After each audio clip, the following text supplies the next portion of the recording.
नमस्कार प्यारे बच्चों। आओ, आपको एक कहानी सुनाती हूँ। गुरुकुल में एक बार एक विद्यार्थी का मन पढ़ाई में नहीं लग रहा था, लेकिन उसे विद्वान बनना था। वो सोचने लगा आखिर क्या करें, कैसे करें। उसको समझ में आया कि तपस्या करने से तो सब कुछ संभव होता है, तो क्यों न यही आजमा कर देख लूं।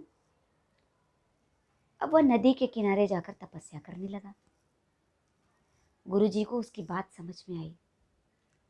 गुरुजी भी नदी के किनारे गए और वहीं बैठकर अपने दोनों हाथों से बालू उठाकर नदी में डालने लगे। शिष्य उनको देख रहा था। थोड़ी देर बाद जब उससे नहीं रहा गया तो वो पूछ बैठा, गुरुजी, आप ऐसे बालू नदी में क्यों डाल रहे हैं? गुरुजी ने कहा, मैं नदी में पुल बनाना चाहता हूँ। विद्यार्थी बोला, गुरुजी, ऐसे पुल में बालू नदी में बालू डालने से पुल कैसे बन जाएगा? तो गुरुजी ने कहा, ठीक वैसे ही जैसे बिना विद्याध्ययन किए तुम विद्वान बन जाओगे। विद्यार्थी की बात समझ में आ गई और वह तपस्या छोड़कर विद्याध्ययन में लग गया, क्योंकि उसे समझ में आ गया कि कठिन परिश्रम के साथ विद्या अध्ययन किए बिना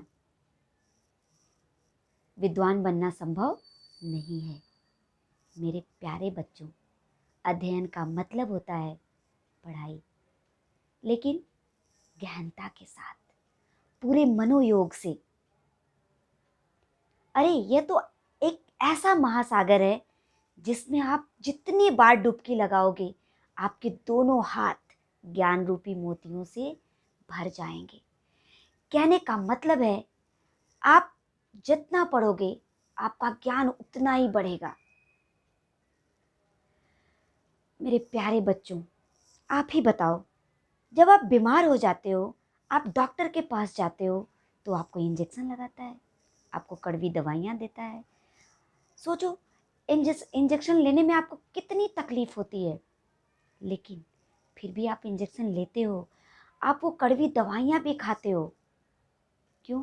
क्योंकि आपको पता है कि ये दवाइयाँ और ये इंजेक्शन आपकी तबीयत को ठीक करेगा। ठीक वैसे ही पढ़ाई आपको शुरुआत में बोरिंग जरूर लगेगी, लेकिन जब इसे आप अपनी आदत बना लोगे, इसके महत्व को समझने लगोगे, तो आपको पढ़ाई करना बहुत अच्छा लगने लगेगा। अरे आज का स्लोगन भी तो यही है कि पढ़ेगा इंडिया तभी तो बढ़ेगा इंडिया। सच मेरे अच्छे बच्चों, कोई आप सबका कोई ना कोई फ्यूचर ड्रीम जरूर होगा। उसे पूरा करने का एकमात्र उपाय है अध्ययन, गहन अध्ययन। जब आप पूरे मनोयोग से गहनता के साथ पढ़ाई करोगे तो आपका लक्ष्य आपको जरूर मिलेगा, और साथ ही साथ आप अच्छे व्यक्ति बन पाओगे। फिर तो पूरी दुनिया आपकी मुट्ठी में होगी। तो बस, सेनानी करो प्रयाण अभय, भावी इतिहास तुम्हारा है।